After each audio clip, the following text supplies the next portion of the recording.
Coming at you, Dhaka! Hello ওয়ার্ল্ডে আপনাকে স্বাগতম। 40 দিন ব্যাপী বাংলাদেশের সবথেকে বড় ক্রিকেট উৎসব বিপিএল শেষ হয়েছে গত 7 তারিখ শুক্রবার। টানা দ্বিতীয়বারের মতো শিরোপাটাও গড়ে তুলেছে ফরচুন বরিশাল।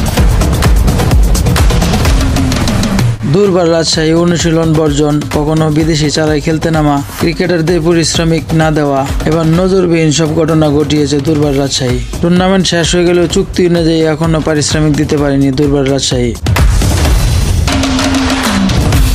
নকআউট পর্ব শুরু করার আগেই চক্কার রেকর্ডটা হয়ে গিয়েছিল মিরপুরে ফরচুন বরিশাল চিটাগং কিংস ফাইনালে সবথেকে বেশি 50 রানের রেকর্ড ছুঁয়েছে এবারের বিপিএল মোট রান হয়েছে 14,642টি। আগের রেকর্ডটা ছিল 2019-20 মৌসুমে 14,496। এবারে ওভার প্রতি রান হচ্ছে 8.50।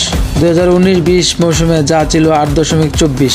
2018-19 মৌসুমে 6 সেঞ্চুরি রেকর্ড, এবার 8 সেঞ্চুরি রেকর্ড ভেঙেছে বিপিএল। প্রথমবারের মতো ছক্কার সংখ্যা 700 ছাড়িয়েছে। এবার বিপিএল সর্বোচ্চ 511 রান করেছে নাঈম শেখ। তাসকিন আহমেদ 12 ম্যাচে 25 উইকেট নিয়ে টুর্নামেন্ট সর্বোচ্চ উইকেট শিকারী হয়েছেন। Coming at you, Dhaka!